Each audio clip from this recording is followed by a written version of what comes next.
என்கிட்ட ஒரு பேஷண்ட் கேட்டாங்க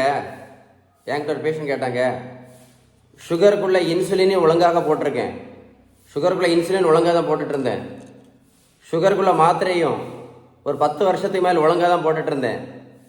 அப்படி போட்ட பிறகு கூட எனக்கு ஏன் கிட்னி ஃபெயிலியர் வந்துச்சு அப்படின்னு கேட்டாங்க. கேள்வி புரிஞ்சுதா? ஒழுங்காக மாத்திரை இன்சுலின் போட்ட பிறகு ஏன் கிட்னி ஃபெயிலியர் வந்துச்சுன்னு கேட்டாங்க. நான் ஒரு கேள்வி கேட்குறேன் உங்கள்கிட்ட. சுகருக்குள்ள சரியான ட்ரீட்மெண்ட் என்ன தெரியுமா? சுகருக்குள்ள சரியான ட்ரீட்மெண்ட் என்ன தெரியுமா? என்னன்னு சொல்லி தர போகிறேன். நான் சொல்லல, மருத்துவத்தில் உள்ள ஸ்டாண்டர்ட் புத்தகம் ஹாரிசன் எழுதி எடுத்துடுங்க.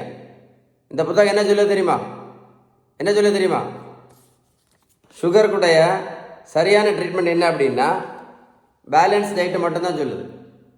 ஏன் அப்படின்னா பேலன்ஸ் டயட் ஃபாலோ பண்ணால் மட்டும்தான் இந்த இன்சுலின் ரெசிஸ்டன்ஸ் சரியாகும் அப்படின்னு அந்த புத்தகம் சொல்லுது. அதனால சுகருக்கு கரெக்ட் ட்ரீட்மெண்ட் எதுன்னு கேட்டிங்கன்னா பேலன்ஸ் டயட் மட்டும்தான்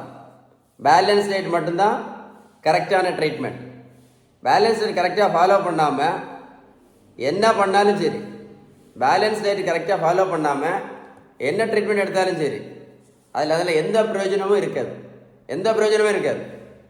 இந்த மாதிரி வீடியோவை உங்கள் ஃப்ரெண்ட்ஸுக்கு லைக் பண்ணி ஷேர் பண்ணுங்கள். நிறைய பேருக்கு எனக்கு யூஸ்ஃபுல்லாக இருக்கும். சரியா?